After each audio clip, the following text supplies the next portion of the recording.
Joining us right now on the Make It Right. Call Kyle Wright hotline. He is the play-by-play man for our Cleveland Browns. He's Mr. Andrew Siciliano. Hello, Andrew. Thank you for being flexible today.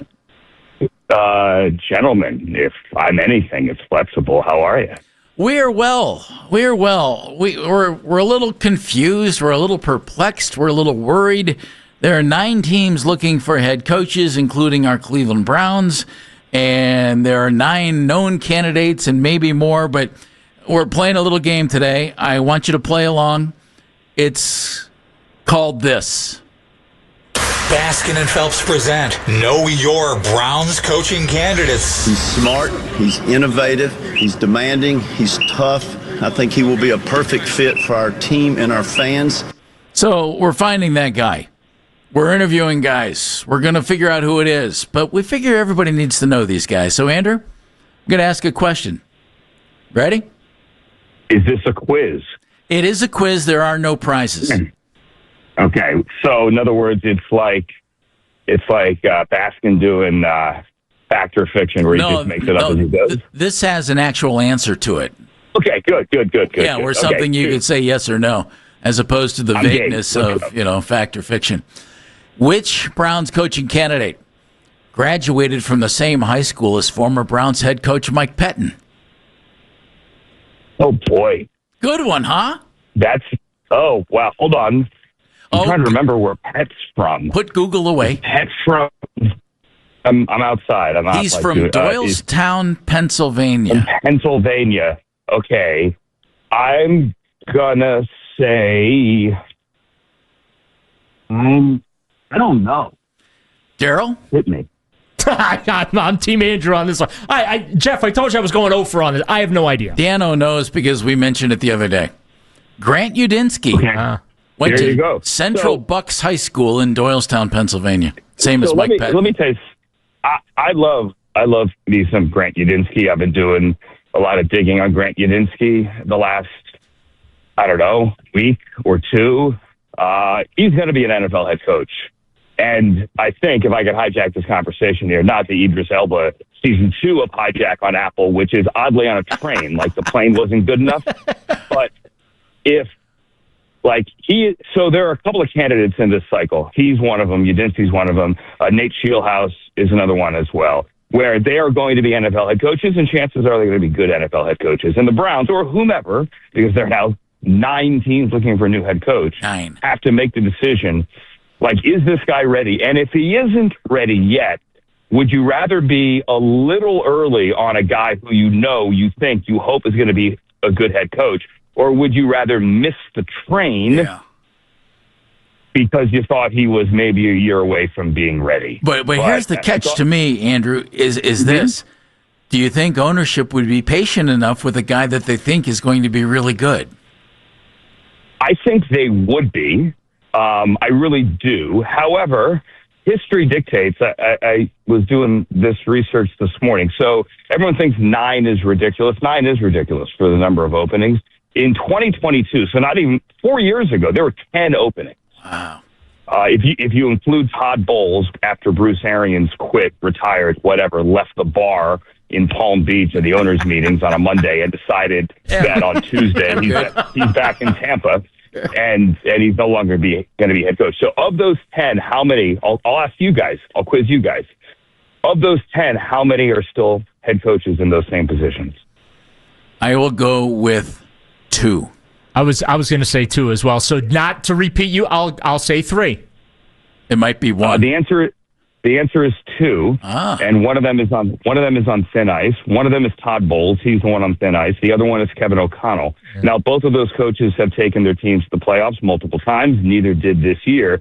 But 8 of those 10 hired in 2022 are gone. 2 of those 10 were basically one and done in Lovie Smith and Nathaniel Hackett. Hackett didn't even last the entire season, year number 1 in Denver. So history dictates that of the 9 hired here, 7 of them aren't going to be there in 4 years. I mean, if history repeats itself, it's not always going to be that dramatic. So I don't know, guys. Andrew, why do you think that is? Is it that owners don't give coaches enough time? Is it that coaches don't get the players? Because you're not hiring incompetent buffoons to coach NFL teams. These guys all have credentials. They all have histories. They all have potential. I find it really odd and kind of strange how they just churn coaches in the NFL. Yeah, there's a lack of patience. Certainly that is part of it. I also think if you go back and look at that cycle, there were a couple of hires that were unique and didn't make sense for a lot of reasons. Like Lovie Smith had a great run with the Bears years ago. He got a second shot with the Bucs after that, and then he got a third shot with the Texans. A lot of people thought that was just a Band-Aid until they got the guy that they truly wanted, and that it was likely going to be one and done regardless. Nathaniel Hackett was brought in exclusively in Denver because they thought they were going to get Aaron Rodgers, and it didn't happen. I mean, some of these other coaches had decent success. Brian Daboll took the team to the playoffs. He and Daniel Jones won a road playoff game, for Pete's sake. So it's not like they were all total washouts, but owners, like any head of any business, only have so much patience. And yeah, I think it's great that, listen, we're not going to relitigate Kevin here, but Kevin got 6 years. His first 4 years were 37-30 and included 2 trips to the postseason. The last 2 years, obviously, only 8 wins. But, you know, every building operates a little bit differently. As we talk right now, Art Rooney is on the podium in Pittsburgh. Who knows what they're going to do? You know, there's this idea that, they're going to be amazingly patient because historically they've been amazingly patient. They've only had 3 coaches. Well, they have 3 winning coaches, right? Now, they may have started those tenures all pretty slowly, but yes, they were patient. This is the first head coach that Art Rooney, the second, has had to hire. How do we know that he is going to be as patient as his predecessors? I have no idea. Andrew, just in from Baltimore, the Ravens announcing that they have just completed an interview with Jim Schwartz to be their head coach. Of course, Schwartz interviewed for the promotion here last week. What handicap his odds of the Browns naming him Kevin Stefanski's successor? I wouldn't mind it happening at all. I don't know what the odds are, to be honest with you, but I know they want that defensive staff to stick together, and who wouldn't after the numbers they just put up? I would say of all the Jim Schwartz interest around the league, and there is certainly interest, the Baltimore one would be the one that gives me pause. He's from there. If memory serves, I think his son lives and works there. If not in Baltimore, then right down the street in Washington. So I would have to think, this is just me, that if there's a head coaching job out there that Jim Schwartz would be interested in, and I'm just speculating, the Ravens is certainly that job. Because it's home. Whether or not the Ravens want him. Andrew, phone issues, you okay? We'll try to reconnect. Shadi said. Oh, there you are. Go ahead. No, I'm still there. Yeah. They're casting a very wide net. Shadi said yesterday that he's not even sitting into the interviews until round 2. So this is preliminary, but it's one that would give me pause if I'm a Browns fan, certainly. And I would also think, I connected dots here that might not need to be connected or shouldn't be connected, but when they interviewed Kevin Stefanski and then later interviewed Jim Schwartz, I thought, wait a minute. If they're thinking about Kevin, and Kevin would like Schwartz, and Jim's already worked in Baltimore, and you just laid out the other connections, there's just so much going on right now. How quickly do you think a team should strike here? ASAP, or should they wait this thing out? My thought would be if you have a guy and you're able to hire him now, Andrew, I'd hire that guy ASAP and maybe get a jump on some other things, but you don't want to miss out on your guy because there are 9 teams looking. Right. So I think 2 things. Number one, you want to hire the right guy. It doesn't matter how long it takes. Period. Agreed. If it takes a month, then go a month. I remember standing at the Super Bowl in whatever town we were in, talking to Jed York and Kyle Shanahan when he wasn't officially the new head coach, right, in San Francisco because they technically couldn't announce it. It was before 28-3, actually, now that I'm thinking about it, because Kyle was about to coach, obviously, there for the Vikings. I'm sorry, not for the Vikings, for the Falcons in the Super Bowl. And you're like, wink, wink, nudge, nudge. They had their guy, but they couldn't make it official. Just get the right guy. It doesn't matter how long it takes. But that said, 2 weeks from now, we're all going to be in Mobile at the Senior Bowl. So you have a GM in place. Andrew Berry and the scouting staff will be there. That's the most important thing. But it sure would be nice to have a head coach down there scouting with your GM as college football's best seniors all are on one field, competition against competition. That's a good thing. What do you think the chances are they go defense, young defensive coordinator? They've already talked to Aiden Dirty of the Seahawks. They want to talk to Jesse Minter from the Chargers. Maybe they want to talk to Chris Shula before the Steelers get to him. I know Jeff Hafley's name has kind of been floated out there. What do you think about the Browns hiring a young defensive head coach? We've talked a lot about the young up-and-coming offensive gurus, but what about the defensive side of things and having one of these young guys get the job? Daryl, I'm all for that, but I only have one guy in mind if they're going to hire a defensive coach. I love Jesse Minter. It isn't Jesse Minter. He plays an entire system. I mean, Jesse Minter is all about is what Mike McDonald plays in Seattle. Very effective system, but they're not going to go single high and pin your earbacks with an attack front and just go after the quarterback. That's not what they do. Right. So I don't know that Jesse Minter and Jim Schwartz actually overlap well. If you want to hire a defensive coordinator and a young one, go get Matt Burke of the Houston Texans. They run the same system. Matt Burke actually was an assistant in Philadelphia under Jim Schwartz. He was his linebackers coach there. He's a bright guy, Dartmouth guy. You want to talk about Ivy League? Matt Burke checks every box, and everybody that's ever been with Matt Burke loves him. He's got the number one defense in football. People say, oh, Aaron Rodgers has never seen this defense before.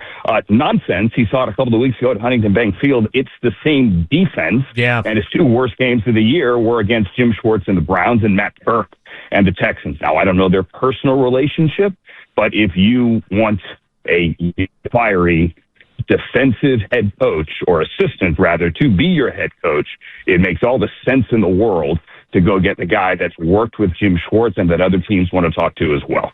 Andrew Siciliano joining us, play-by-play man on the Cleveland Browns radio network. Before the move was made with Kevin, I had said I would keep Kevin and I would keep Andrew Berry. I would bring them back together. Or if you're going to make a move, I would make the move together and get rid of both guys.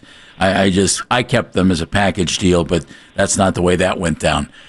It's no surprise, I don't think, Andrew, that Kevin is receiving interest from every team that has an opening, and Kevin's taking interviews like crazy. I mean, he's racking up frequent flyer miles like nobody's business. Does it surprise you at all that he is at the top of the heap of the coaching candidates right now? And where do you think he might land? It's a great question. It does not surprise me that he is getting all the interviews because there are 9 vacancies, and he's a good head coach. For Pete's sake, he was 37-30. I'm not excusing the last 2 years. The last 2 years happened. But so did the first 4 years. Yep. And if you have a vacancy, you certainly want to talk to Kevin Stefanski. I think the low-key good job in all of this, guys, is Atlanta. You've got Bijan Robinson and Drake London and an offensive line. You have now young pieces on defense. For a decade, the Atlanta Falcons were absolutely unable to sack the quarterback. Now they can. They added Jalen Walker and James Pierce. That trade actually looks decent now, even though it's still a top 15 pick. They have pieces. You have a good building. You have, how do I describe this? An apathetic fan base. They care when they're told to care, but generally they just care about Georgia football, right? You have an owner willing to spend some money. Like, I think that's a low-key good job. So, I mean, that one makes all the sense in the world for me if I'm Kevin, but who knows what they're going to do. Kevin's going to get, I'd be very surprised if Kevin does not get a job in this cycle. There are 9 of them, for Pete's sake. and he's interviewing, I think, for all 9 at this rate. He's interviewed for every job except the Browns job in Arizona. And Pittsburgh. Why not? I don't know that I would go to Arizona. Like, that one, I'll hit pause on. Yeah, he hasn't. It's just it's a mind-boggling situation to me, and I love your thought about a young coordinator. Dan and I both said at the beginning of this search, ideally, you want to find your John Harbaugh, you want to find your Mike Tomlin, you want to find your Sean McVay. But boy, that's a needle to thread, Andrew. You know, it might be a little difficult because you got to nail a guy. Do you think the gamble to take a coordinator over and maybe get that kind of a guy overrides the idea of bringing in someone who's been there, done that, has had some success as a head coach, some experience in a division that's now completely in flux. You know, you have two other teams that are looking for head coaches as well, and maybe a little continuity here could be a good thing, or at least a guy who's been there, done that, and can walk in the door and know how to be a head coach. Hey guys, there's no right answer. It's whatever. You got to go with your gut. Bashadi talked a lot yesterday about going with your gut. I was talking to Andrew Berry on Monday of last week, right? So the day that Kevin got fired and the day that Scheelhaase had his presser, AB had his as well. And I did an interview with AB for ClevelandBrowns.com after he got off the podium. And I said, is interviewing a coaching candidate a lot like dating? Like you just kind of know in a couple of minutes, right? Like you feel it in your gut, like this one feels right. But no, it's actually not, because sometimes that first impression or that like 5-minute impression isn't always the right thing. Like you need more voices, you need more data, you need other people's opinions as well. And that I thought was an interesting answer, but when I stepped back and thought about it later, I think it's the right answer, because look, we've all met somebody and gone like, oh my God, like this is my everything. And then after you get to know them, you're like, yeah, I'm not so sure anymore. I don't know. All right. Yeah. I don't know. So it does help that you have a longer resume. It does help that you've seen that this guy can win somewhere else. At the same time, I thought Ryan Fitzpatrick made a great point about Brian Flores recently on his pod, and Ryan doesn't speak badly about anyone ever. He said, Flores is a great DC, but if you talk to the people in Miami the last year, you're not going to find anyone that says anything nice about him, because it went so badly at the end that everyone wanted him out of the building. It was awful. I'm paraphrasing, but that's basically what he said. Yeah. So a track record is significant, but also, firsthand references are also significant as well. Andrew, it's the NFL. We all love it. Our team's right in the middle of the coaching search. I can't wait to pick your brain next week or as soon as possible. So thanks, buddy. I just want it over with, like you guys as well. Isn't that the truth? Let's get there. Then let's bring on coordinator talk. You got it. See you, bud. Andrew Siciliano, play-by-play man of the Browns, joining us on the Make It Right, Call Kyle Wright hotline.